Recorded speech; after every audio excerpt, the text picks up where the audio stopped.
আল্লাহর ভয় অন্তরে ঢুকাও, তাকওয়া অন্তরে জমা করো, গুনাহ ছাড়ো, গুনাহ থেকে নিজেকে বাঁচাও। ইয়া আইয়ুহাল্লাযীনা আমানু কু আনফুসাকুম ওয়া আহলিকুম নারা, ও মুমিন জাহান্নামের আগুন থেকে নিজেকে বাঁচাও, তোমার আহাল পরিবারকে বাঁচাও। ওয়াকুদুহান নাস ওয়াল হিজারা, জাহান্নামের আগুনের ইন্ধন হবে মানুষ আর পাথর। এরে আল্লাহর গোলাম, দ্বিতীয় কর্মসূচি, ওয়ালা তামুতুন্না ইল্লা ওয়া আনতুম মুসলিমুন।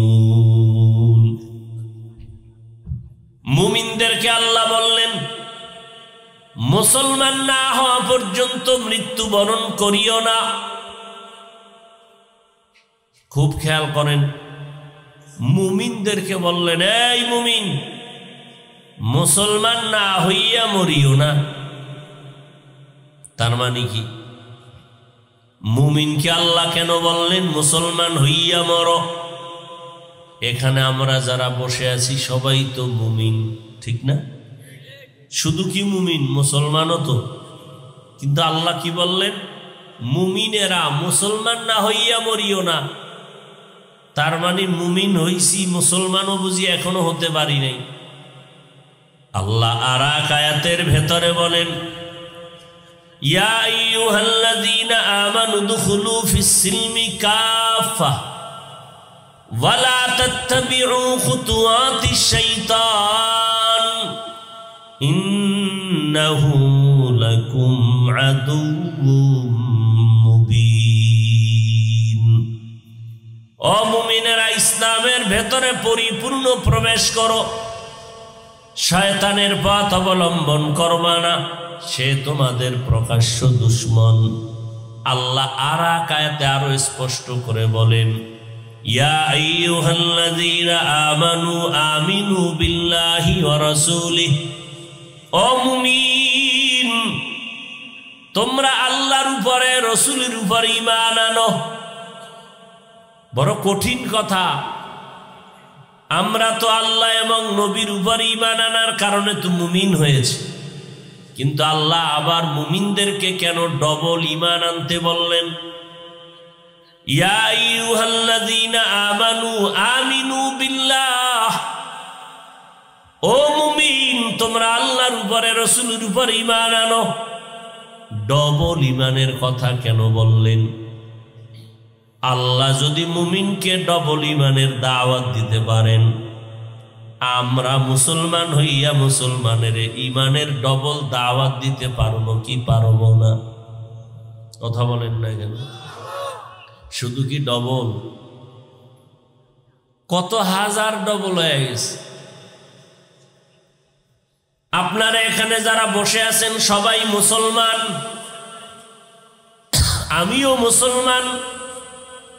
আপনার আল্লাহ আমার আল্লাহ এক নাকি আপনাদের আল্লাহ আর একজন?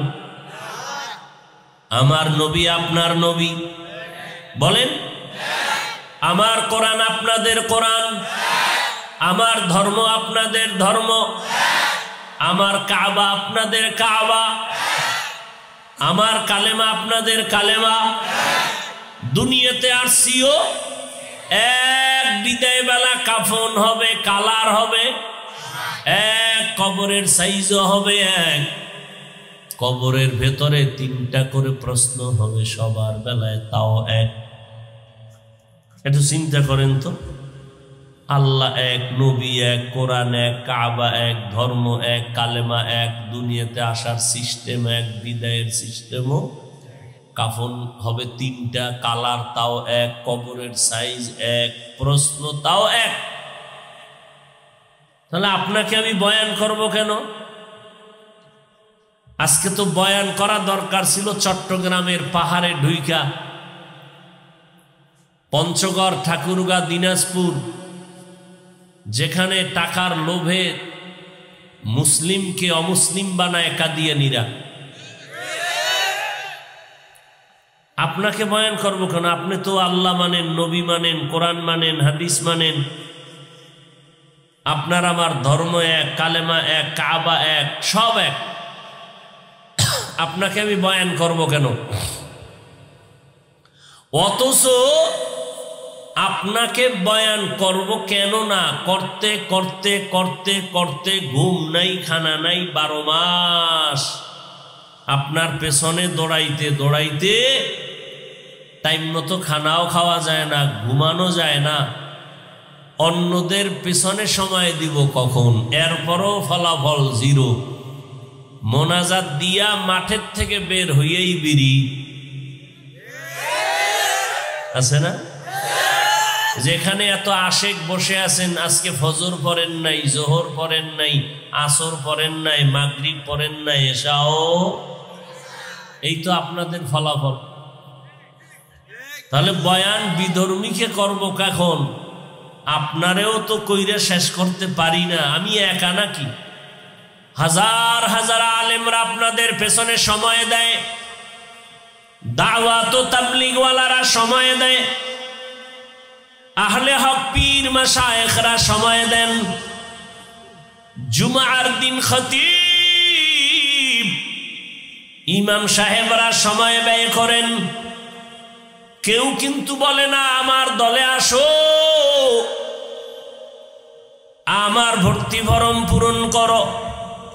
এই যে এতক্ষণ আমি আপনাদের সামনে চিল্লাইলাম, কথা বলার মতো কষ্টের কাজ জমিনে আর একটাও নাই। এত কষ্ট করিয়া চিল্লাইলাম, একবারও কিন্তু বলি না এরে যুবক স্কুল কলেজ ছেড়ে দাও, আমগো মতো হুজুর হইয়া যাও, একবারও বলি নাই। আমি কওমি মাদ্রাসায় পড়েছি, একবারও বলি না কওমি মাদ্রাসায় না পড়লে জাহান্নামী। আমি দাওয়াত ও তাবলীগের লাইনের সন্তান, একবারও কিন্তু বলি না তাবলীগ না করলে জাহান্নামে যাইবা। আমি আহলে হক পীর মাশায়েখের লাইনের সন্তান, একবারও বলি নাই পীরের কাছে না গেলে জাহান্নামে যাইবা। ভালো করে বুঝো, আল্লাহ পশুকে বুঝার মতো আকল দেন নাই, আল্লাহ মানুষকে আকল দান করেছেন। একটু চিন্তা করো রে বাবা, আমি তোমার পেছনে এত সময় আলেম ওলামারা দেয়, কারণটা কি? আমরা তোমার টাকার কেনা গোলাম। তোমরা আমাকে বেতন দাও মাসে মাসে, মসজিদের ইমামের বেতন 5,000, 10,000, 6 মাস বাকি, তাও কিন্তু একজনে দেয় না। কমিটির বড় বড় টাকাওয়ালারা এরপরও বেতন দেয় মাসে 100 টাকা, কেউ দেয় 10 টাকা, কেউ 20 টাকা, কেউ 5 টাকা। এইভাবে দিয়া দিয়া বেতন দেয়। ইমামের বেতন 5 থেকে 10,000, 6 মাস বাকি। আর আপনারা সরকারের টাকায় চাকরি করেন, বেতন নেন 20,000, 30,000, 50,000, আবার টেবিলের নিচ দিয়ে কত ডান বামে টাকা কামাই করেন। মাসে 1-2 লাখ টাকা কামাই করিয়াও মাথা ঠিক নাই, মাথা গরম। আবার আপনারাই সরকারের বিরুদ্ধে রাস্তায় নাইমা মানব বন্ধন করেন আর স্লোগান দেন, সরকার আমগো বেতনের স্কেল যদি না বাড়াও গদির মধ্যে লাল বাতি জ্বালায় দিব। কিন্তু ইমামের বেতন 6 মাস বাকি। কোন ইমাম কোন জুমার মসজিদে জুমার মেম্বারে উঠিয়া বলছে নাকি, ও কমিটির ভাই, মসজিদের মুসল্লিরা, আমার বেতনটা 1 তারিখের মধ্যে দাও, বেতনের স্কেল বাড়াও, না হয় সূরাটা আজকে থেকে উল্টা পড়ব? কোন ইমাম বলছে নাকি? বরং আপনার সাথে দেখা হলো, সালাম, আমি সাদা সিধা ভাবে চলি, তারপর আমার পোশাকগুলো পরিচ্ছন্ন, বুঝাবার জন্য বলছি, অহংকারের জন্য না। আর আপনার কি হালাত? আমার পাশে এসে আপনি যদি দাঁড়ান, ঘেরান যদি নাও পান, অন্তত বলা যাবে গন্ধ পাবেন না। আর আপনার পাশে যদি আমি দাঁড়াই, তাহলে নামাজ ছুটে যাওয়ার ভয়, কারণ বিড়ির গন্ধ, গাঞ্জার গন্ধ। এরপরে শরীরের দুর্গন্ধ তো আছে, পোশাক ধোয়ার টাইম নেই, ব্যস্ত তো আপনি। আমরা তো 5 ওয়াক্ত ওযু বানাই, সবসময় ওযুর সাথে থাকার চেষ্টা করি। এরা যুবক, এরপরও কিন্তু আমরা কেউ সি করি নাই, বরং সামনে এসে সালাম দিয়া বুকের সাথে তোমার বুকটা লাগায় নিলাম। কারণটা কি? আমার দলে আনতে চাই না। তুমি যেখানেই থাকো, যেই লাইনেই থাকো, স্কুলে কলেজে চাকরি আর ব্যবসা করো, কোনো বাধা নাই। যেখানে থাকো ওখানে থাকিয়া তুমি মদিনাওয়ালার আদর্শ পালন করো।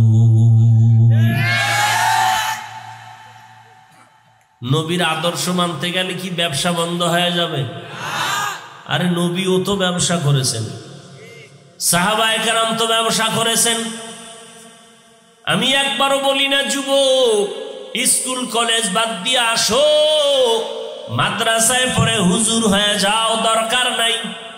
কারণ আমার দেশে এই পরিমাণ হুজুর বেড়ে গেছে যে ভণ্ডদের ভিড়ের কারণে আহলে হক তালাশ করে পাওয়া কঠিন। ভাইরা আমার, স্কুলে থাকো, কলেজে পড়ো, আলহামদুলিল্লাহ, ভালো এক ডাক্তার হও, ইঞ্জিনিয়ার হও, প্রফেসর হও, কোনো বাধা নাই। তবে বেয়াদব হইও না। তোমার ব্যবহার আচরণে কেউ যেন কষ্ট না পায়, আলেম কষ্ট না পায়, মা বাপ যেন কষ্ট না পায়, মুরব্বীরা কষ্ট না পায়। ও বাবা, তুমিও খানা খাও, আমরাও খানা খাই, তুমিও ঘুমাও, আমরাও ঘুমাই, তবে ঘুমটা যেন নবীর তরিকায় হয়, সওয়াবের জন্য হয়। তুমিও বাজারে যাও, আমরাও যাই, তুমিও বাসায় গিয়া ফ্রেশ হবা, আমরাও হব। তুমি বাসায় গিয়া ফ্রেশ হবা কেমনে? হাত ধুইবা, পা ধুইবা, চেহারাটারে ধুইবা, এইভাবে হাত পা চেহারা ধুইয়া আমরাও ফ্রেশ হব। তবে আমার ফ্রেশ হওয়ার মধ্যে সওয়াব হবে, তোমার ফ্রেশে কোনো সওয়াব হবে না। কারণ তুমি শুধু ফ্রেশ হয়েছো আর আমি ফ্রেশের নামে ওযু করেছি। একই কাম করলা তুমি আমিও, তোমারটায় সওয়াব নাই আর আমারটায় সওয়াব হবে, এই তো ব্যবধান। তুমি পানি পান করো, আমিও পানি পান করি। তুমি বাম হাতে নিয়েছো, আমি ডান হাতে নিয়েছি। তুমি দাঁড়াইয়া এক টানে পানি পান করেছো, আমি বৈশা এক টানে করি না, 3 শ্বাসে পানি পান করেছি। নবীজি বললেন, যার অধীনে যারা বসবাস করে, অধীনস্থদের কর্তা যিনি হবেন, মালিক যিনি হবেন, গার্ডিয়ান যিনি হবেন, তিনি হবেন অধীনস্থদের দায়িত্বশীল। যেমন সন্তান পিতামাতার অধীন, মা বাবা সন্তানের দায়িত্বশীল, ছাত্ররা ওস্তাদদের অধীন, ওস্তাদ শিক্ষকরা ছাত্রদের দায়িত্বশীল, স্ত্রী স্বামীর অধীন, প্রত্যেক স্বামী তার স্ত্রীর দায়িত্বশীল। মসজিদের মুসল্লিগণ ইমাম খতিবের অধীন, ইমাম ও খতিব মসজিদের মুসল্লিদের দায়িত্বশীল। একটা ওয়ার্ডের মেম্বারের অধীন এলাকার মানুষ, ওয়ার্ডের মানুষের জন্য মেম্বার দায়িত্বশীল। ইউনিয়নের মানুষের জন্য চেয়ারম্যান দায়িত্বশীল। গোটা দেশ জাতির জন্য সরকার দায়িত্বশীল। গোটা উম্মতে মুসলিমার জন্য উলামায়ে আহলে হক দায়িত্বশীল। এই রিভাবটা আর একটু কমাও, ভলিউম বাড়াও, বক্সের ভলিউম বাড়াও, রিভাব কমাও। আর ভাই আওয়াজ না দেই, ইশারায় কাজ করেন, আওয়াজ না দিয়ে কাজ করেন। আপনারা কথা বলতে বলতে দেখবেন মোনাজাত হয়ে গেছে।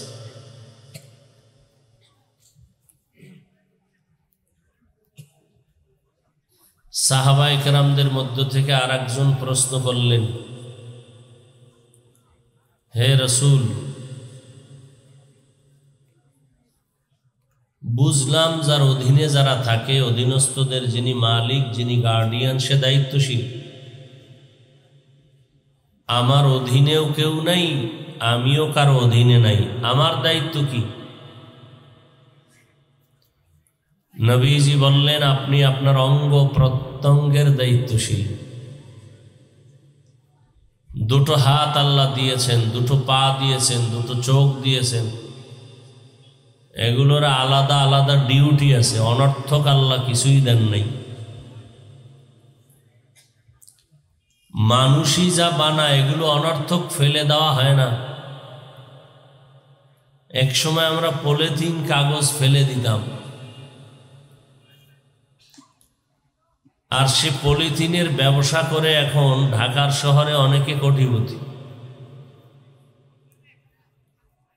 মানুষের বানানো জিনিসই যদি অনর্থক না হয়, আল্লাহর সৃষ্টি করা জিনিস অনর্থক হবে কেন? আল্লাহ বলেন, যার কিছুই নাই সে অঙ্গ প্রত্যঙ্গের দায়িত্বশীল। দুটো হাত আল্লাহ দিয়েছেন, একটা ডিউটি আছে। চোখের ডিউটি আছে, কানের ডিউটি আছে, পায়ের ডিউটি আছে। কত মানুষ এক হাত আছে আর এক হাত নাই, তারপরও চলে ফিরে খাইতেছে। কত মানুষের এক চোখ আছে আর এক চোখ নাই, চলতেছে। কত মানুষ খানা খায় মুখ দিয়া কিন্তু আওয়াজ বের হয় না, চলতেছে। কারো এক পা নাই আর এক পা আছে, সেও চলতেছে। আল্লাহ যে আপনাকে দুটো হাত ভালো রেখেছেন, এটা হিসাব ছাড়া ছেড়ে দিবেন, এটা কেমনে হয়? আফাহাসিবতুম আন্নামা খালাকনাকুম আবাসা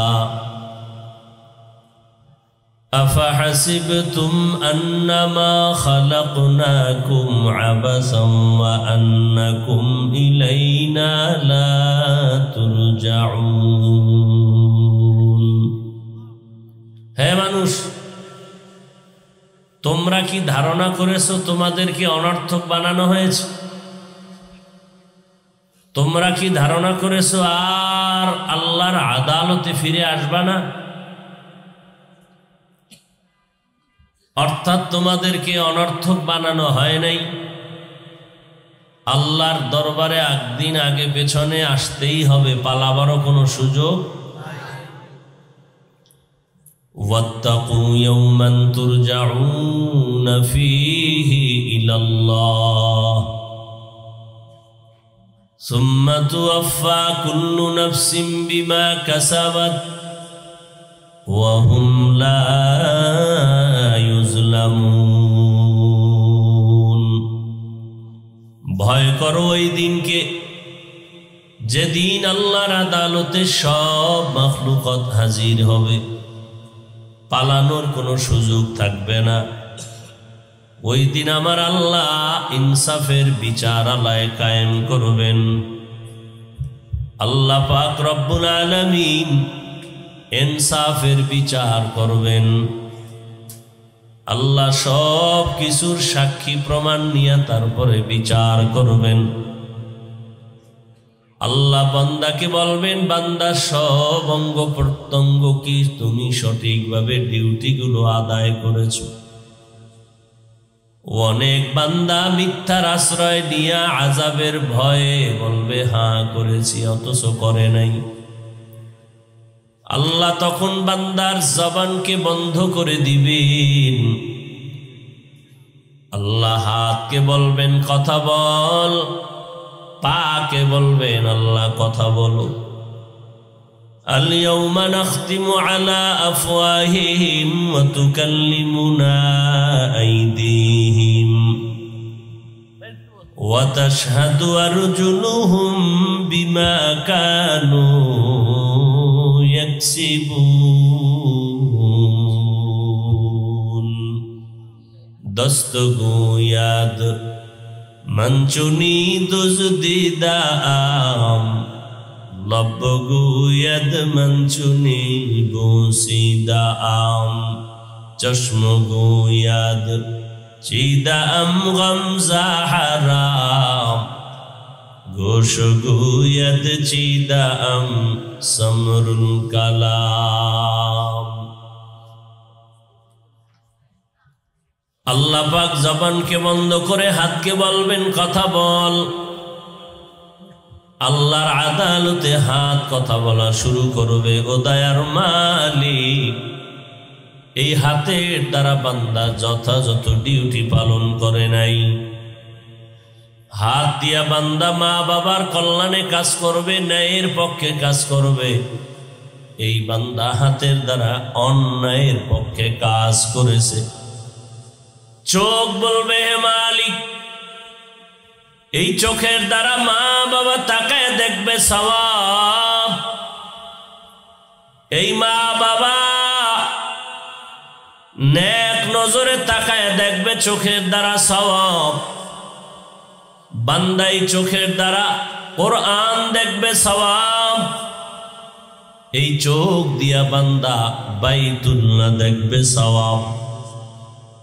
এই চোখের দ্বারা কোরআন ওয়ালা দেখবে সওয়াব। এই চোখের দ্বারা আল্লাহর কুদরত দেখবে সওয়াব। কিন্তু তোমার গোলাম এই চোখ দিয়া মা বাবা নেক মোহাব্বতের নজরে দেখে নাই, কোরআন দেখে নাই, কাবাও দেখে নাই। বরং তোমার গোলাম সারাটা রাত মোবাইলটা হাতের মধ্যে নিয়ে সারা রাত কবিরা গুনাহ দেখে দেখে রাত কাটিয়েছে। সারাটা রাত কবিরা গুনাহ দেখে দেখে কাটিয়েছে। ও যুবক, আজ তুমি যেই চক্ষু দিয়া সারা রাত মোবাইলে গুনাহ দেখো, আল্লাহ যদি তোমাকে অন্ধ বানাইতেন কেমন করে তুমি দেখতা?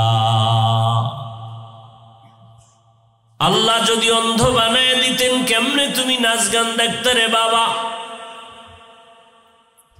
যেই চক্ষু দিয়া সারাটা রাত গুনাহের প্র্যাকটিস করে রাত কাটায় দিলা, শুধুই তোমার পরকালীন জিন্দেগির গুনাহ তাই না, বর্তমানে তোমার নগদ ক্ষতি হয়ে গেল। তোমার শরীরের সুস্থ শরীরটা তোমার অসুস্থ হয়ে গেল। চোখের পাওয়ার চলে যাচ্ছে, কানের পাওয়ার নষ্ট হচ্ছে। তোমার হার্ট, তোমার কিডনি, তোমার ব্রেন দুর্বল হতে চলছে। এরে আল্লাহর গোলাম, মনে হয় জানো তুমি ছুরি ছাড়া ইনডাইরেক্ট তুমি তোমার নিজের জিন্দেগিটাকে জবাই করতেছো। এমন একটা সময় আসবে একা একা কান্না করবা, চোখের পানি মুছার মানুষ পাইবা না। হাসরের ময়দানে পালাবার উপায় নাই। দুনিয়ার জিন্দেগিও তোমার বরবাদ, আখিরাতের জিন্দেগিও তোমার বরবাদ। দুনিয়ার জীবনটাও তোমার নষ্ট, পরকাল জিন্দেগিও তোমার নষ্ট। দুনিয়াতে বেঁচে থাকার জন্য তোমার সম্মানের জন্য তোমার সুস্থতার প্রয়োজন। একটা মানুষের সুস্থতাই হলো মানুষের বেঁচে থাকার জন্য যথেষ্ট এক পুঁজি। যদি বান্দা তুমি অসুস্থ হও, তোমার বাড়ি গাড়ি দিয়াও কোনো লাভ হবে না, খানা দিয়াও লাভ হবে না। আর এই অসুস্থতা বেড়েই চলছে, সুস্থতা নষ্ট হতে চলছে তোমার এই মোবাইলে গুনাহের কারণে।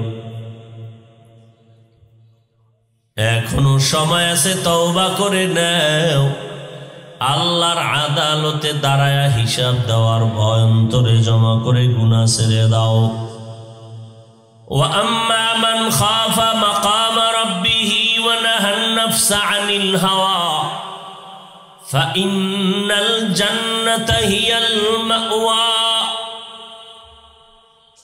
কিয়ামতের দিন আল্লাহর আদালতে দাঁড়াইয়া হিসাব দেওয়ার ভয় কোন বান্দা বান্দি যদি গুনাহ থেকে নিজেকে বাঁচায় নেয়, আল্লাহ বলেন তার জন্য আমি শান্তির ঠিকানা দিব জান্নাতুল মাওয়া। হর কে দারাত খৌফে হক দরদিল মাদাম জন্নতুল মাওয়া দেহত ওরা মাকাম জুজবা হক চীজে মখাজ ইনসু যা ফজলে উআ মস্তে দর জুমলা জাহা।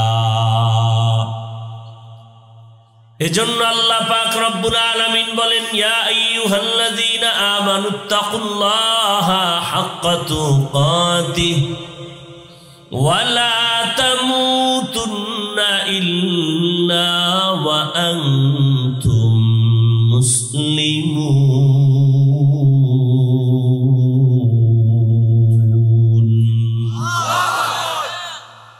আল্লাহ তাআলা মুমিনদেরকে আয়াতে দুটো কর্মসূচি দিয়েছেন। যারা মুমিন তাদেরকে আল্লাহ দিয়েছেন, মুমিন ছাড়া কাউকে দেন নাই। কারণ আল্লাহর জান্নাত শুধু মুমিনরা পাবে, এক সেকেন্ডের জন্য কোনো বেঈমান আল্লাহর জান্নাত পাবে না। জান্নাত পাবে একমাত্র মুমিন, বেঈমানরা কখনো জান্নাত পাবে না। এটা যেমন সত্য কথা, এক সেকেন্ডের জন্য আমার আল্লাহ কাউকে জাহান্নামে দিতে চান না, এটাও সত্য কথা। আল্লাহ চান না তার মুহাব্বতের কোনো বান্দা বান্দি জাহান্নামে যাবে। এরে আল্লাহর গোলাম, আল্লাহ পাক দুইটা কর্মসূচি শুধু মুমিনকে দিলেন, কারণ জান্নাত শুধু মুমিন পাবে। আর মুমিন যে জান্নাত পাবে, আল্লাহ আরো দয়া করে চান এই মুমিনরা যেন বিনা হিসাবে জান্নাত পেয়ে যায়। কারণ হিসাবের কাঠগড়ায় যদি দাঁড়ায়, জাহান্নামে না গিয়া জান্নাত পাওয়ার কোনো উপায় হবে না। এজন্য দয়াময় আল্লাহ চাইতেছেন মুমিনরা জান্নাত পাবে তো যেন বিনা হিসাবে যেতে পারে। আর বিনা হিসাবে যদি জান্নাত পেতে চাও, দুইটা কর্মসূচি তোমাকে দুনিয়াতেই পালন করতে হবে।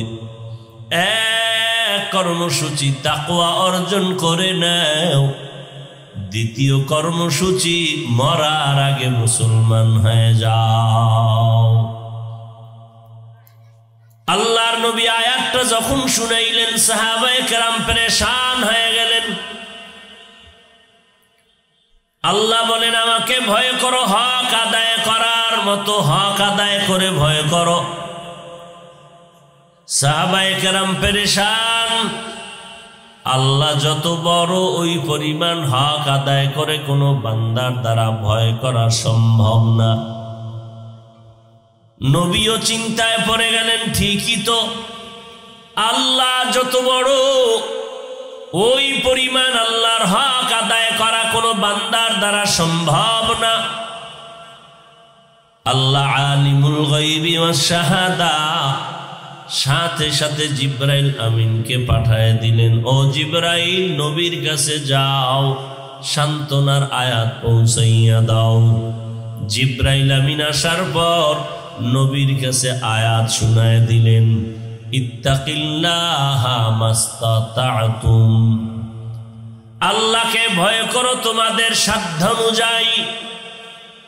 এতক্ষণ ছিল তোমরা আল্লাহকে ভয় করবা আল্লাহর হক আদায় করে, আর আল্লাহ এখন একটু শিথিল করে দিলেন, আল্লাহর হক আদায় করতে পারবা না, তবে তোমাদের সাধ্য মতো চেষ্টা চালাইয়া আল্লাহকে ভয় করো। সাধ্য মতো আল্লাহকে ভয় করো, চেষ্টায় যেন কোনো ত্রুটি না হয়। এই ভয়ের নাম তাকওয়া। যারা আল্লাহকে ভয় করবেন তাদের নাম হলো মুত্তাকি। ভয়ের নাম তাকওয়া। ভয় যারা করবেন তাদের নাম মুত্তাকি। ভয়টা থাকে অন্তরে। এটা দুনিয়াতে আসার সময় ভয় নিয়ে কেউ জন্ম নেই নাই। এই ভয়টা অন্তরে ঢুকাইতে হবে। কেমনে ঢুকাইবা? এই জমিনে যারা তাকওয়াওয়ালা আল্লাহর প্রিয় বান্দা আছেন তাদের মাধ্যমে অন্তরে তাকওয়া ঢুকাইতে হবে। বলে তাকওয়া মানি ভয়, এটাও দেখা যায় না। এই তাকওয়া অন্তরে ঢুকাতে হবে। কার কাছ থেকে কেমনে ঢুকাবো তারও কোনো রাস্তাও দেখা যায় না।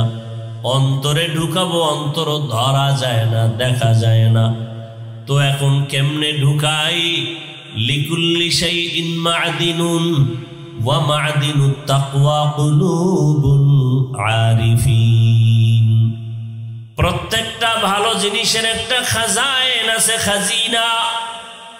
তাকওয়ার খাজিনা হলো আল্লাহর মুহাব্বতের প্রিয় বান্দা যারা, তাদের কলব আল্লাহ ওয়ালা যারা, নেক নজর দিবেন কলবের ভেতরে আল্লাহর ভয় চলে আসবে। এই ভয় যার অন্তরে আসবে ওই বান্দা মুত্তাকি হয়ে যাবে। এখন আমি আপনাদের যদি প্রশ্ন করি, আপনারা কারা কারা আল্লাহকে ভয় করেন? সবাই আমার কথার জবাবে দু হাত উঁচু করে বলবে আমরা আল্লাহকে ভয় করি। অথচ হাত নামান, অথচ আল্লাহর কোন বান্দা এই প্যান্ডেলের মধ্যে এমন আল্লাহর আশেক বান্দা আছেন যারা ঠিক মতো নামাজ পড়ে না, পর্দা করে না, হালাল খায় না, আছে না নেই?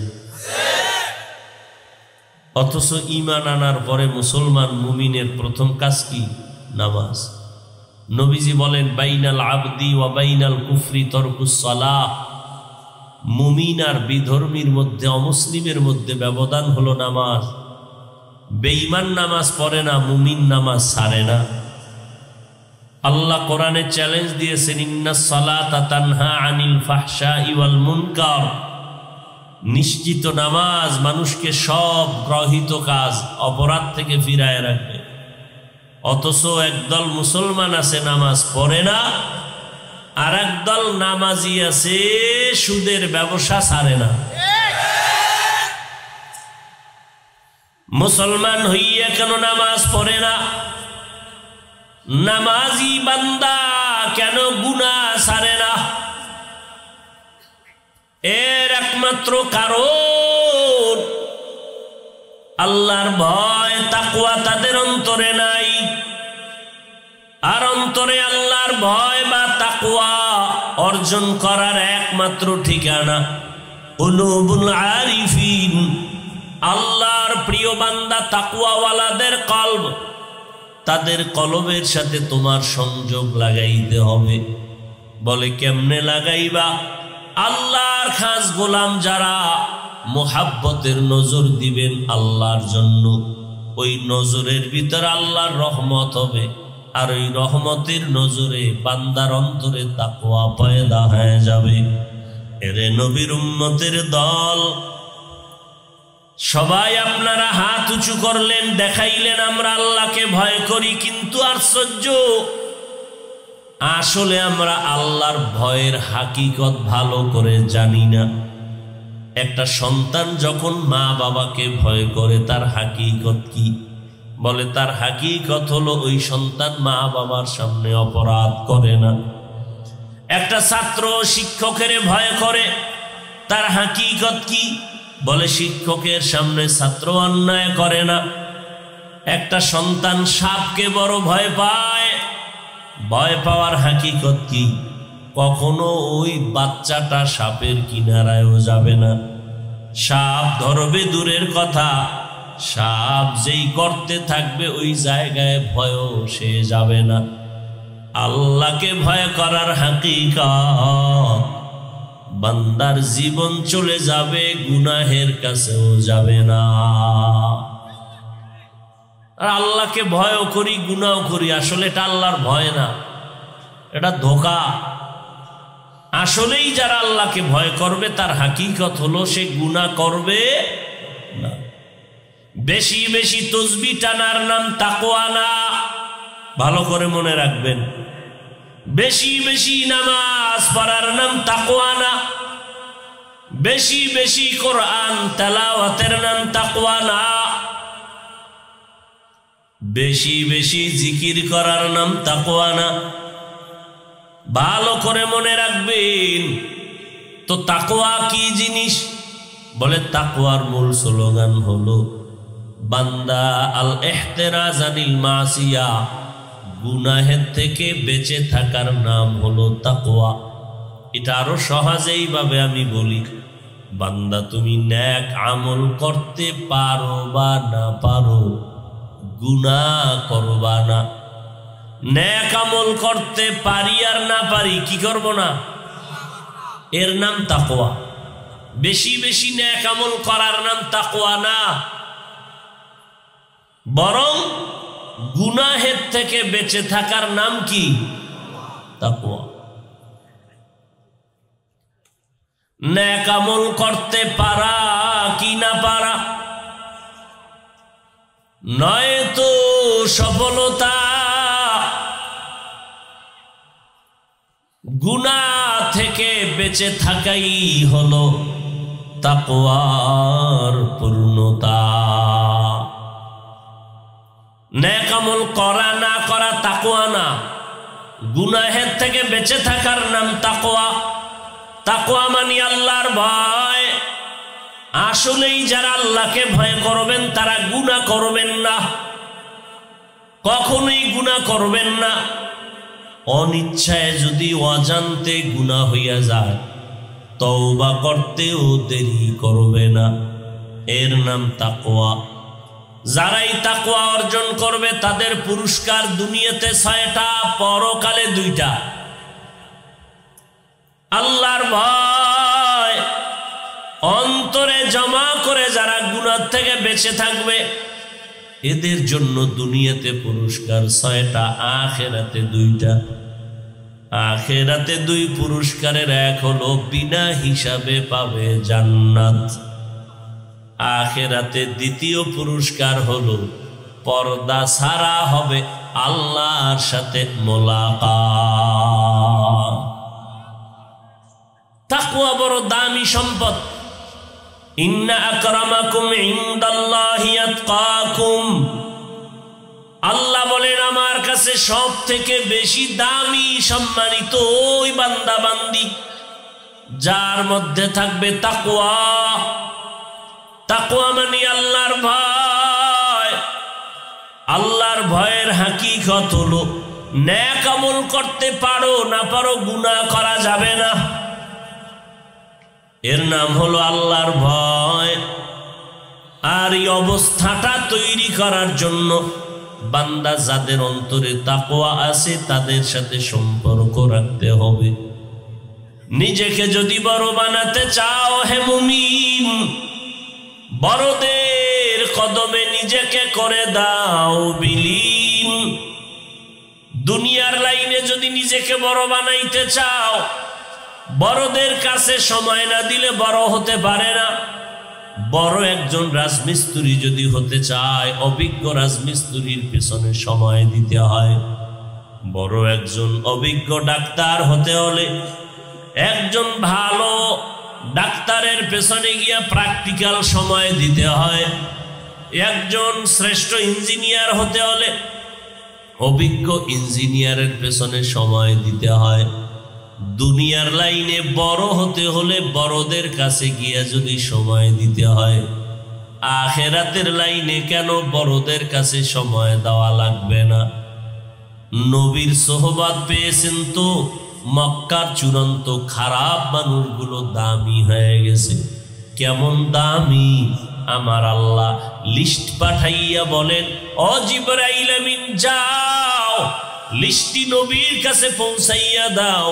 এই লিস্টির মধ্যে 10 জনের নাম আছে, এদের সুসংবাদ দিয়া দাও, এরা বিনা হিসাবে জান্নাতি। আফি দারে দুনিয়া না হাসান, আতিনা ফি দারে উকবা না হাসান, ইয়া গিয়াসাল मुस्तगीसीन इहदिना लफ्तिखारा बिलउलूमे वल्गिना हर गोरिदे नेको तू तैयार है जो न मांगे उससे तू बेजार है।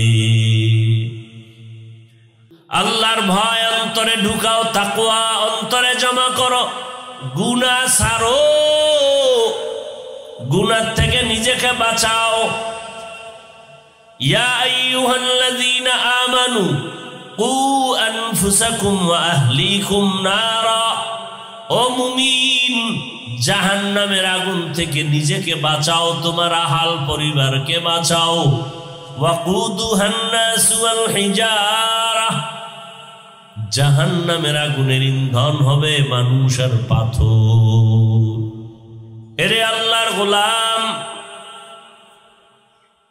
দ্বিতীয় কর্মসূচি ওয়ালা তামুতুন্না ইল্লা ওয়া আনতুম মুসলিমুন।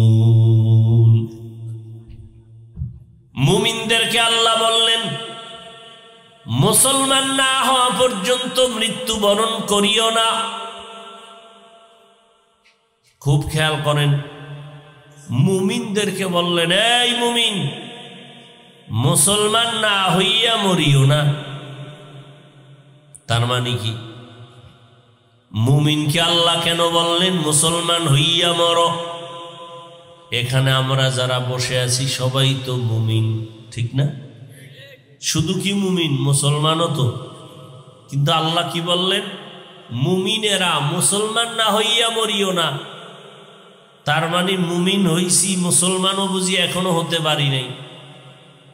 আল্লাহ আর এক আয়াতের ভেতরে বলেন ইয়া আইয়ুহাল্লাযীনা আমানু দুখুলু ফিস-সিলমি কাফা ওয়া লা তাত্তাবিউ খুতুওয়াতিশ শাইতান ইন্নাহু লাকুম আদুউম মুবিন। ও মুমিনেরা, ইসলামের ভেতরে পরিপূর্ণ প্রবেশ করো, শয়তানের পথ অবলম্বন করবা না, সে তোমাদের প্রকাশ্য দুশমন। আল্লাহ আর এক আয়াতে আরো স্পষ্ট করে বলেন ইয়া আইয়ুহাল্লাযীনা আমানু আমিনু বিল্লাহি ওয়া রাসূলিহি, ও মুমিন তোমরা আল্লাহর উপরে রাসূলের উপরে ঈমান আনো। বড় কঠিন কথা। আমরা তো আল্লাহ এবং নবীর উপরে ঈমান আনার কারণে তো মুমিন হয়েছে, কিন্তু আল্লাহ আবার মুমিনদেরকে কেন ডবল ঈমান আনতে বললেন? ইয়া আইয়ুহাল্লাযীনা আমানু আমিনু বিল্লাহ, ও মুমিন তোমরা আল্লাহর উপরে রাসূলের উপরে ঈমান আনো। ডবল ঈমানের কথা কেন বললেন? আল্লাহ যদি মুমিনকে ডবল ঈমানের দাওয়াত দিতে পারেন, আমরা মুসলমান হইয়া মুসলমানের ঈমানের ডবল দাওয়াত দিতে পারবো কি পারবো না? কথা বলেন না কেন? শুধু কি ডবল, কত হাজার ডবল হয়ে গেছে। আপনারা এখানে যারা বসে আছেন সবাই মুসলমান, আমিও মুসলমান। আপনার আল্লাহ আমার আল্লাহ এক নাকি আপনাদের আল্লাহ আর একজন?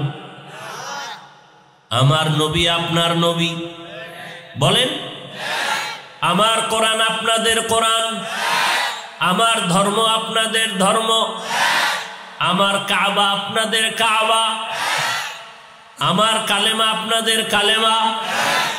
দুনিয়াতে আসছিও এক, বিদায় বেলা কাফন হবে, কালার হবে এক, কবরের সাইজও হবে এক, কবরের ভেতরে 3টা করে প্রশ্ন হবে সবার বেলায়, তাও এক। একটু চিন্তা করেন তো, আল্লাহ এক, নবী এক, কোরআন এক, কাবা এক, ধর্ম এক, কালেমা এক, দুনিয়াতে আসার সিস্টেম এক, বিদায়ের সিস্টেমও, কাফন হবে 3টা, কালার তাও এক, কবরের সাইজ এক, প্রশ্ন তাও এক। তাহলে আপনাকে আমি বয়ান করব কেন? আজকে তো বয়ান করা দরকার ছিল চট্টগ্রামের পাহাড়ে ঢুইকা, পঞ্চগড়, ঠাকুরগাঁ, দিনাজপুর, যেখানে টাকার লোভে মুসলিমকে অমুসলিম বানায় কাদিয়ানীরা। আপনাকে বয়ান করবো কেন? আপনি তো আল্লাহ মানেন, নবী মানেন, কোরআন মানেন, হাদিস মানেন। আপনার আমার ধর্ম এক, কালেমা এক, কাবা এক, সব এক। আপনাকে আমি বয়ান করব কেন? অথচ আপনাকে বয়ান করব কেন না, করতে করতে করতে করতে ঘুম নাই, খানা নাই, 12 মাস আপনার পেছনে দৌড়াইতে দৌড়াইতে টাইম মতো খানাও খাওয়া যায় না, ঘুমানো যায় না। অন্যদের পেছনে সময় দিব কখন? এরপরও ফলাফল 0। মোনাজাত দিয়া মাঠের থেকে বের হইয়াই বিড়ি আছে না? যেখানে এত আশেক বসে আছেন, আজকে ফজর পড়েন নাই, জোহর পড়েন নাই, আসর পড়েন নাই, মাগরিব পড়েন নাই, এশাও, এই তো আপনাদের ফলাফল। তাহলে বয়ান বিধর্মীকে করব কখন? আপনারেও তো কইরে শেষ করতে পারি না, আমি একা নাকি? হাজার হাজার আলেমরা আপনাদের পেছনে সময় দেয়, দাওয়াত ও তাবলীগওয়ালারা সময় দেয়, আহলে হক পীর মাশায়েখরা সময় দেন, জুমার দিন খতিব ইমাম সাহেবরা সময় ব্যয় করেন। কেউ কিন্তু বলে না আমার দলে আসো, আমার ভর্তি ফরম পূরণ করো। এই যে এতক্ষণ আমি আপনাদের সামনে চিল্লাইলাম, কথা বলার মতো কষ্টের কাজ জমিনে আর একটাও নাই। এত কষ্ট করিয়া চিল্লাইলাম, একবারও কিন্তু বলি না এরে যুবক স্কুল কলেজ ছেড়ে দাও, আমগো মতো হুজুর হইয়া যাও, একবারও বলি নেই। আমি কওমি মাদ্রাসায় পড়েছি, একবারও বলি না কওমি মাদ্রাসায় না পড়লে জাহান্নামী। আমি দাওয়াত ও তাবলীগের লাইনের সন্তান, একবারও কিন্তু বলি না তাবলীগ না করলে জাহান্নামে যাইবা। আমি আহলে হক পীর মাশায়েখের লাইনের সন্তান, একবারও বলি নাই পীরের কাছে না গেলে জাহান্নামে যাইবা। ভালো করে বুঝো, আল্লাহ পশুকে বুঝার মতো আকল দেন নাই, আল্লাহ মানুষকে আকল দান করেছেন। একটু চিন্তা করো রে বাবা, আমি তোমার পেছনে এত সময় আলেম ওলামারা দেয়, কারণটা কি? আমরা তোমার টাকার কেনা গোলাম। তোমরা আমাকে বেতন দাও মাসে মাসে, মসজিদের ইমামের বেতন 5,000, 10,000, 6 মাস বাকি, তাও কিন্তু একজনে দেয় না। কমিটির বড় বড় টাকাওয়ালারা এরপরও বেতন দেয় মাসে 100 টাকা, কেউ দেয় 10 টাকা, কেউ 20 টাকা, কেউ 5 টাকা। এইভাবে দিয়া দিয়া বেতন দেয়। ইমামের বেতন 5 থেকে 10,000, 6 মাস বাকি। আর আপনারা সরকারের টাকায় চাকরি করেন, বেতন নেন 20,000, 30,000, 50,000, আবার টেবিলের নিচ দিয়ে কত ডান বামে টাকা কামাই করেন। মাসে 1-2 লাখ টাকা কামাই করিয়াও মাথা ঠিক নাই, মাথা গরম। আবার আপনারাই সরকারের বিরুদ্ধে রাস্তায় নাইমা মানববন্ধন করেন আর স্লোগান দেন, সরকার আমগো বেতনের স্কেল যদি না বাড়াও গদির মধ্যে লাল বাতি জ্বালায় দিব। কিন্তু ইমামের বেতন 6 মাস বাকি। কোন ইমাম কোন জুমার মসজিদে জুমার মেম্বারে উঠিয়া বলছে নাকি, ও কমিটির ভাই, মসজিদের মুসল্লিরা আমার বেতনটা 1 তারিখের মধ্যে দাও, বেতনের স্কেল বাড়াও, না হয় সূরাটা আজকে থেকে উল্টা পড়ব? কোন ইমাম বলছে নাকি? বরং আপনার সাথে দেখা হলো, সালাম,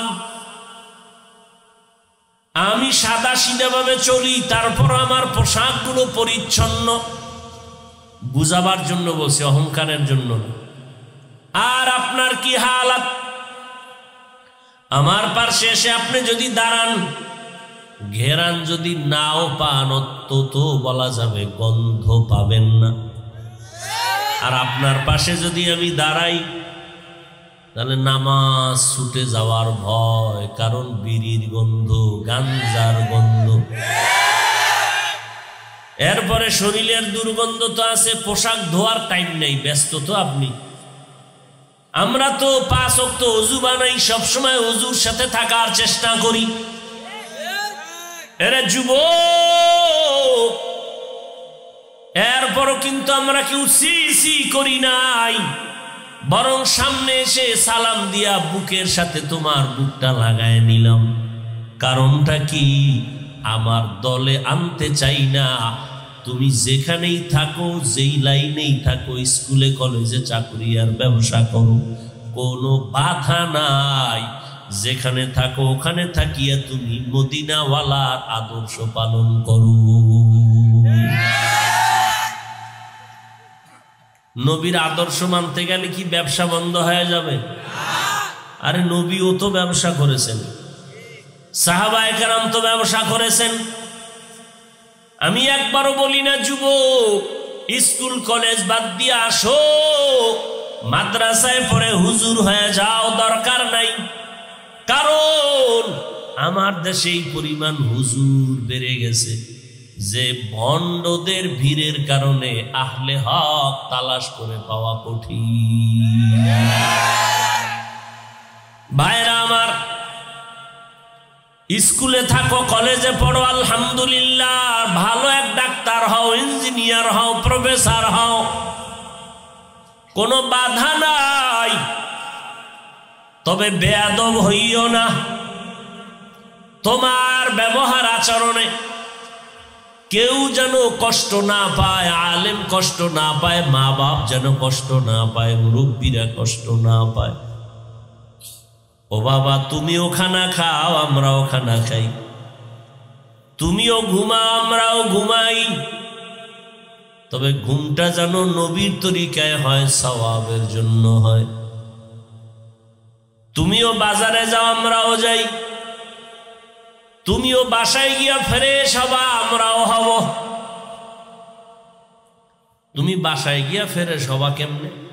হাত ধুইবা, পা ধুইবা, চেহারাটারে ধুইবা, এইভাবে হাত পা চেহারা ধুইয়া আমরাও ফ্রেশ হব। তবে আমার ফ্রেশ হওয়ার মধ্যে সওয়াব হবে, তোমার ফ্রেশে কোনো সওয়াব হবে না। কারণ তুমি শুধু ফ্রেশ হয়েছো, আর আমি ফ্রেশের নামে ওযু করেছি। একই কাম করলা তুমি আমিও, তোমারটায় সওয়াব নাই আর আমারটায় সওয়াব হবে, এই তো ব্যবধান। তুমি পানি পান করো, আমিও পানি পান করি। তুমি বাম হাতে নিয়েছো, আমি ডান হাতে নিয়েছি। তুমি দাঁড়াইয়া এক টানে পানি পান করেছো, আমি বৈশা এক টানে করি না, 3 শ্বাসে পানি পান করেছি। হুজুর গোটা মানবি না, তঙ্গ গুরু যারা প্যান্ট শার্ট টাইওয়ালা, তঙ্গ মুরব্বী, এরা যা কয় তা মানবা না। আমাকে হুজুর গোটা মানতে একটু তঙ্গ কয়েকদিনের চিন্তা করতে হইব, কিন্তু তঙ্গ গুরু যারা প্যান্ট শার্ট টাইওয়ালা, এগো কথা মানতে তো চিন্তা নাই। তারা কি বলে জানো?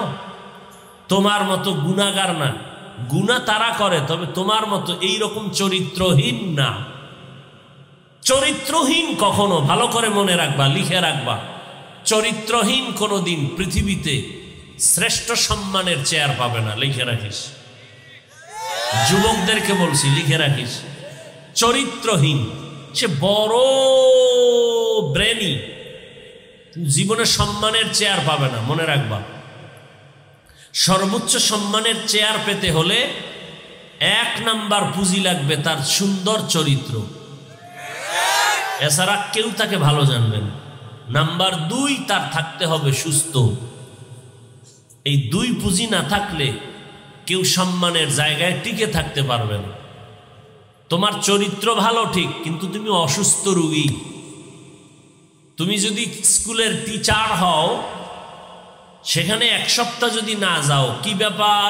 কয় অসুস্থ। কয় তাকে বিদায়ের ব্যবস্থা করো। 1 সপ্তাহ ক্লাস করতে পারে না, অসুস্থ, তাকে দিয়ে কাজ হবে না। তাহলে সুস্থতা তোমার জিন্দেগির এক মহাপুঁজি। চরিত্র, সুন্দর চরিত্র, আখলাকে হাসানা তোমার জীবনের সফলতার মহাপুঁজি। এই দোনো পুঁজি জবাই করেছে মোবাইল। মোবাইল তোমাকে চূড়ান্ত অসুস্থ বানায় দিছে। শুরুতেই বলেছি আমাদের দেশে কাঠের ঘর উঠায়, কাঠ। আচ্ছা, এই তো বাঁশ আছে, বাঁশ বুঝো, বাঁশ তো চোখের সামনে। বাঁশের ভেতরে দেখবে, বাঁশটা এখানে ফালায় রাখবা, 6 মাস পরে দেখবা আস্থা নতুন বাঁশ, শক্তিশালী। একটা বাড়ি মারলে 100 মানুষ জায়গায় শেষ হয়ে যাইত। হঠাৎ করে 6 মাস পর উঠায় দেখবা বাঁশেরে বাড়ি মারবা কি, আঙ্গুলের টিপে বাঁশ চূর্ণ হয়ে গেছে। কারণ উপর থেকে দেখা গেছে ফ্রেশ, ভেতর থেকে কিচ্ছু নাই, একটা পোকায় খেয়ে ফেলছে। হয় না? তোমার শরীরটা মোবাইলে এরকম বাঁশের মতো খেয়ে ফেলতেছে চূড়ান্ত। উপর থেকে বোঝা যায় না, কিছুদিন পরে টের পাবা চোখের পাওয়ার নাই, সামনের জিনিসটা দেখতে পাও না, গোলায় যায়, মাথা ব্যথা বেড়ে যায়। আগের ছেলে মেয়েরা, স্কুল কলেজের ছেলে মেয়েরা পরীক্ষা 1 বছর পর বিদ্যুৎ নাই, হারিকেন জ্বালায় সারা রাত পড়তো। আর এখন তুমি আধা ঘন্টা কিছু পড়তে লইলে মাথা ঘুরায়। মাস্তানি আর কত করবা? যেদিন কপালটা পুড়ে যাবে সেদিন তোমাকে কে ধরবে? তোমার আপন রক্তের বন্ধুরাও তো, তোমার মা, তোমার ভাই বোন সব তাড়ায় দিবে। মাস্তানি তো জীবনে কম করো নাই, কিন্তু নিজ হাতে নিজের ক্ষতি করতেছ, এটা ভালো করে লিখে রাখো। রাস্তার ল্যাংটা পাগল নিজের ক্ষতি করে না। রাস্তার ল্যাংটা পাগল নিজের হাত আগুনে দেয় না, জানে পুড়ে যাবে। তাহলে রাস্তার পাগলেও নিজের ভালো বুঝে, তুমি পাগল থেকেও খারাপ, নিজের ভালোটা বুঝলা না। চরিত্র নষ্ট করেছো, এটা তো আর বয়ান করে বুঝাবার দরকার নাই। মোবাইলের কারণে যে তোমার চরিত্র কেমন নষ্ট জানো তুমি? তোমার বয়স কত? 30, 25, 27, এই তো। কিন্তু তোমার এই জীবনের পুঁজি কি হয়েছে? মায়ের বরদোয়া, বাবার বরদোয়া, শিক্ষকের বরদোয়া, মুরব্বীদের বরদোয়া। কারণ তোমার চরিত্র এত খারাপ, মা যদিও কিছু বলে না, মা জানে তুমি বেয়াদব, তোমার উপরে মা পারে না হাত তুইলে বরদোয়া করতে। আর মা যদি হাত তুইলে, আল্লাহ না করুন, যদি বরদোয়া করেই ফেলে, তাহলে ঘুমের মধ্যে তুমি পঙ্গু হয়ে যাবা। মা করে না, কিন্তু অন্তরে মা তোমার প্রতি কোনো দোয়া নাই। তুমি মায়ের এত কষ্ট দিয়েছো, মনে হয় তুমি মরে গেলে মাও খুশি, বাবাও খুশি, মুরব্বীরাও খুশি। তুমি এই 30 বছরে কামাই করছো এইটা। বরদোয়া, সবার বরদোয়া, সবার বরদোয়া। তোমার লজ্জা করে না? তুমি হাসো, তুমি কোন আনন্দে আছো? তোমার তো লজ্জা শরম কিচ্ছু নেই। তোমার এই 30 বছরের পাওনা কি? সবার বরদোয়া। বিনিময় তুমি মরে গেলে সবাই খুশি। তোমার চরিত্র এতটা খারাপ যে তুমি মরলে তোমার মা খুশি। এর থেকে বদনসিব আর কি হতে পারে? তোমার বাপ খুশি, তুমি মরে গেলে, এলাকাবাসী খুশি, তুমি মরে গেলে। কারণ তোমার চরিত্রের কারণে আরো ভালো ভালো সন্তানের চরিত্র নষ্ট হয়ে যাইতেছে। এই জন্য এলাকার কেউ চায় না তুই বেঁচে থাক। তাহলে তোর জিন্দেগির 1 সেকেন্ডের কোনো মূল্য নাই কারো কাছে। লজ্জা শরম থাকলে মানুষের সামনে মুখ দেখাইতে পারতা না, হয়তো ভালো হইয়া চলতা, না হয় এলাকা ছেড়ে চলে যেত। কিন্তু তুমি এরপরও বাহাদুরি করো, মাস্তানি করো, আনন্দ করো, তোমার ভেতরে লজ্জা নাই। রসুল 1500 বছর আগে বলে গেছেন, লা ঈমানা লিমান লা হায়া আলা, যার লজ্জা নাই তার ঈমান নাই। সারা রাত এই মোবাইল, সারাদিন মোবাইল, একটা মুহূর্ত যায় না মোবাইল ছাড়া। আর মোবাইলে যদি ভালো কিছু দেখতাম, সৌরজগৎ কেমনে আল্লাহ বানাইছেন এ নিয়ে গবেষণা করতাম, অনেক কিছু অর্জন করা যাইত। মানুষের দেহ নিয়ে একটু গবেষণা করতাম, মাথাটা পাও কেমনে আল্লাহ বানাইছেন, হ্যাঁ, এগুলো নিয়ে গবেষণা করলে জ্ঞান বাড়তো, কিছু অর্জন করা যাইত। কিন্তু তা করো। পৃথিবীর সমস্ত চিকিৎসা বিজ্ঞানীরা একমত, মানুষের জীবনের সুস্থতা এত দামি জিনিস। সেই সুস্থতা থাকার জন্য একটা মহা ঔষধ আছে, আল্লাহর দেওয়া ফ্রি রাতের ঘুম। কি কি ঠিক? রাতের এটা কি টাকা দিয়ে কিনতে হয়? সমস্ত চিকিৎসা বিজ্ঞানীরা একমত, মানুষের জীবনের চূড়ান্ত সুস্থতার জন্য আল্লাহর পক্ষ থেকে দেওয়া একটা ফ্রি ঔষধ আছে, মহা ঔষধ। কি নাম? রাতের ঘুম না দিনের? রাতে। তুমি গুগলে সার্চ দিয়ে দেখো। আবার রাতের ঘুম যে তুমি ঘুমাইবা পুরা রাত না, প্রথম রাতের ঘুম তোমার শরীরের জন্য ক্ষতি, শেষ রাতের ঘুম শরীরের জন্য ক্ষতি। একমাত্র মধ্যরাতের ঘুম হলো শরীরের মহা ঔষধ। 10, 11, 12, 1, 2, 3 এই ঘুমটাই হলো তোমার শরীরের ঔষধ। আজকে এই নেয়ামতের ঘুম নষ্ট করছো মোবাইলের কারণে। মধ্যরাতের ঘুম হলো তোমার শরীরের মহা ঔষধ। রাতের 1 ঘন্টার ঘুমের বরকত দিনে 6 ঘন্টা ঘুমাইলেও হবে না। এরে যুবক, তাকাইয়া দেখো না, অনেক মারাত্মক অসুস্থ রোগী একটানা ঘুমাইয়া উইঠা কয় আমি সুস্থ সুস্থ ভাব। আবার অনেক মানুষ সুস্থ, ঘুমের থেকে উইঠা কয় আমি অসুস্থ সুস্থ ভাব। কারণ ঘুমটা তার নিয়ম মতো হয় নাই। নিয়ম অনুযায়ী ঘুমাও রাতের ঘুম। এই জন্যই দেখছো দৈনিক 5 বেলার আজান, যোহর, আসর, মাগরিব, এশা, ফজর, এই 5 ওয়াক্ত আজানের মধ্যে সব আজান কি একরকম নাকি একটু আলাদা আছে? ও যুবকেরা বলো, কোন ওয়াক্তের আজানটা আলাদা? আলাদা শব্দগুলো কি বলো? অর্থ কি? ঘুমের চেয়ে নামাজ ভালো। আর তুমি ঘুমাইও না, ঠিক মতো পড়িলে নামাজ জান্নাত তোমার ঠিকানা। পশু পাখি কীট পতঙ্গ কেউ ঘুমিয়ে রইল না, মানুষ হয়ে ঘুমিয়ে থাকা ঠিক তোমাদের হবে না।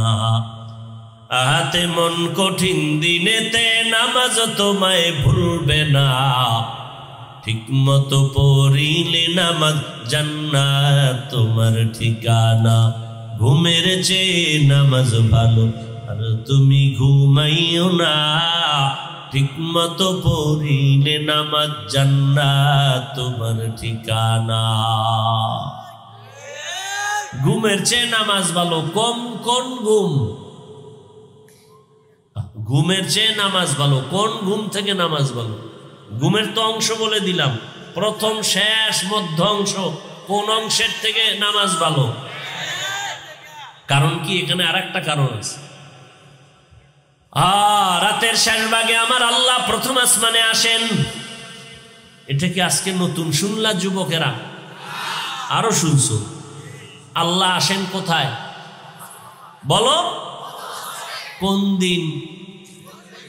প্রতিদিন আসেন। কেন? বান্দার থেকে কিছু নিতে না বান্দাকে কিছু দিতে? বলো বলো। নিতে।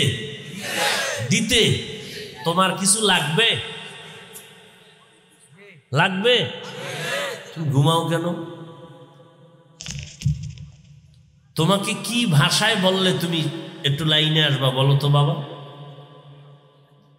চেয়ারম্যান সাহেবকে বললা আমার এলাকায় 5 টন গম লাগবে গরিবের জন্য। চেয়ারম্যান বলল ওই টাইমে তুমি থাকবা, আমি আসবো। চেয়ারম্যান আইসা দেখে তুমি নাই।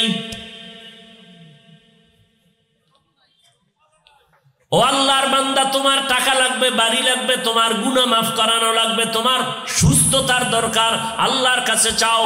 প্রতিদিন 1 রাত বাদ নাই, শেষ রাতে আমার আল্লাহ আসেন দেওয়ার জন্য। তোমার যদি লাগে তুমি কেমনে ঘুমাও? ঘুম থেকে উঠা যদি বলো পাইলাম না, তোমার মতো ধোঁকাবাজার কে হবে? অতি গভীর হয় রজনী যখন নীরবে প্রভুর নাম জপিও তখন। প্রভুর করুণা যদি পাইবারে চাও, গভীর রাতে উঠে প্রভুর গুণগান গাও। এরে আল্লাহর গোলাম, আমি আবারও বলতেছি, এই যে এতক্ষণ তোমাদের এত বিনয়ী হইয়া কথা বললাম, দুই একটা কথা একটু কর্কশ হয়ে গেল নাকি, এই জন্য বারবার ক্ষমা চাই, কারণ নাইলে তুমি আমার বেতন বন্ধ করে দিবা। আরে অনেকে আমগো ধাক্কা দাও, বাঁকা নজরে তাকায় বলো আমরা লেখাপড়া করেছি চাকরি পাবো না। আরে চাকরির জন্য তো আমরা লেখাপড়া করি নাই, তো পাবো কি? ওরে চাকরি ছাড়া আমার মাওলা যদি সম্মান দেয়, এলেম লাগে না, কিচ্ছু লাগে না, আল্লাহ যদি কবুল করে জঙ্গল থেকে এক বান্দাকে ডেকে এনেও সম্মান দিতে পারেন। আল্লাহ পারেন না? আমার দেশে লাখো লাখো লাখো যুবক সার্টিফিকেট নিয়ে বেকারত্বের অভিশাপে ভুগতেছে, মাও জায়গা দেয় না, বাবাও জায়গা দেয় না। জমিন বিক্রি করে লেখাপড়া শিখাইলাম, আজকে তুমি চাকরি করতে পারো না, কেমনে কামাই করে খাও? আর তাকাইয়া দে, কোরআন পড়নেওয়ালা একজনও বেকার নাই। যদিও তোমার মতো বিশাল বাড়ি গাড়ি নাই, টাকা নাই, কিন্তু নজর করে দেখছো মহামারী করোনায় স্কুল বন্ধ, কলেজ বন্ধ, ব্যবসা বন্ধ, চাকুরি বন্ধ, আমার দেশে একটা কোরআনের মাদ্রাসাও বন্ধ হয় নাই। জিন্দগি মে বন্দগি তু করনা হে, जिंदगी में बंदगी तू करना है, जिंदगी पे बंदगी शर्मिंदा है, जिंदगी पे बंदगी शर्मिंदा है। अरे अल्लाहर गोलाम, আমি আবারও বলছি, ও স্কুল কলেজের ছেলে মেয়েরা শুনো, স্কুল সারবানা, কলেজ সারবানা, ডাক্তারি পড়তে চাও, আমি দোয়া করি আল্লাহ তোমাকে আল্লাহ ডাক্তার বানায় দিক, ইঞ্জিনিয়ার বানায় দিক, তুমি ভালো একজন প্রফেসর হও। তবে কি বলছিলাম ভুলে গেছো না? ডাক্তার হও, ইঞ্জিনিয়ার হও, প্রফেসর হও, তবে বেয়াদব হইও না।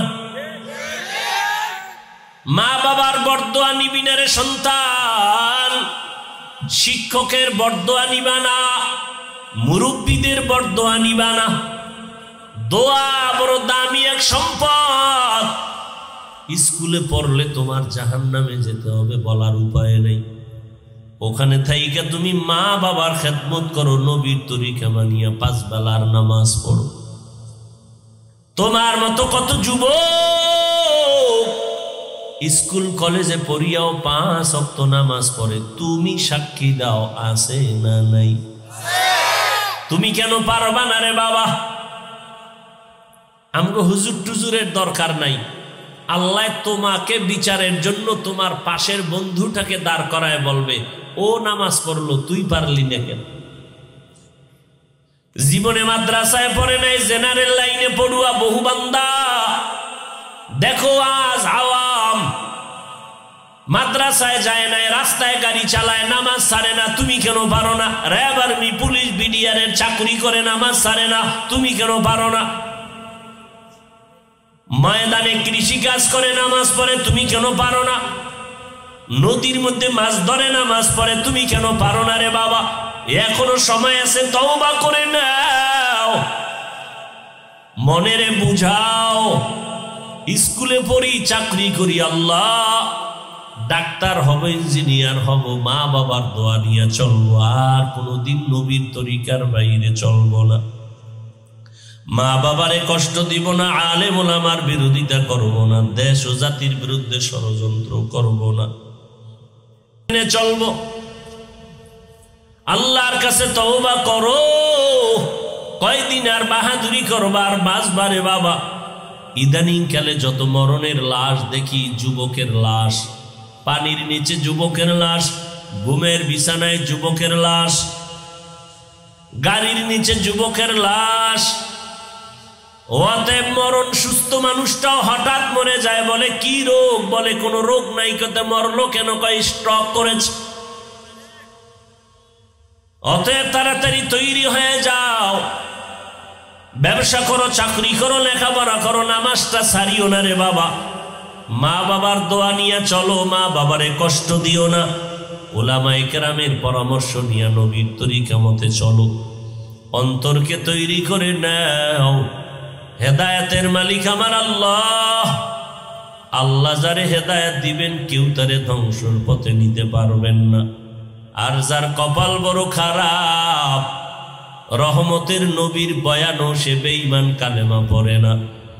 অতএব তওবা করে নাও মনে মনে, আমার আল্লাহকে বলো, আল্লাহ জীবনে তো গুনাহ কম করি নাই, নামাজ কম সারি নাই, বেপরদায় কম চলি নাই, গালি কম দেই নাই, গীবত কম করি নাই। ও আল্লাহ, তুমি ছাড়া কেউ জানে না আমার কি অপরাধ। আজ এই ময়দানে তওবার নিয়ত করলাম, আর নামাজ ছাড়বো না, আর কোনদিন নবীর তরিকার বাইরে চলবো না, মা বাবার বরদোয়া নিয়ে চলবো না। তওবা করার মতো যদি অন্তর তৈরি হয়, অন্তরে কোনো নেফাকি না থাকে, খাঁটি তওবার নিয়তে দুটো হাত আমার আল্লাহকে দেখায়া দাও। আয় আল্লাহ, আমাদের হাতগুলো কবুল করে নেন। আয় আল্লাহ, আমাদের তওবা করার মতো তৌফিক দান করেন। তওবার উপরে মজবুত হইয়া চলার মতো তৌফিক দান করেন আল্লাহ। আল্লাহ পাক আমাদের তওবার উপরে মজবুত হইয়া চলার তৌফিক দান করেন, আমিন। যুবকেরা, জান্নাত পাওয়া খুবই সহজ। নবীজি যুবকদেরকে যেই সুসংবাদ দিছেন, সেই যুবকেরা আজকে ইসলাম থেকে, সুন্নত থেকে অনেক দূরে। ও যুবক, নবীজির রেখে যাওয়া সুন্নতের আদর্শ হিন্দুরা বৌদ্ধরা মানবে? কারা মানবে? তুমি মানো না কেন? মরার পরে মানবা। অতএব বালিশে যখন মাথা লাগাও, মরণের কথা চিন্তা করে একটু চলিও। আল্লাহ সবাইকে সুন্নাতওয়ালা জিন্দেগি দান করেন, হেদায়েতের উপরে মজবুত হয়ে চলার তৌফিক দান করেন। বয়ান চলতে থাকবে, শেষ দোয়া হবে, এরপরে আপনারা যাবেন। ওই মসজিদের খতিব সাহেব বয়ান করবেন, এরপরে দোয়া হবে, আপনারা এরপরে দোয়ায় শরীক হয়ে এরপরে যাবেন। আল্লাহ পাক সবাইকে কবুল করেন। সুবহানাল্লাহি ওয়া বিহামদিহি, সুবহানাকাল্লাহুম্মা বিহামদিকা, আশহাদু আল্লা ইলাহা ইল্লা আনতা, আস্তাগফিরুকা ওয়া আতুবু ইলাইক। কেউ উঠা বসা করবেন না। আসসালামু আলাইকুম।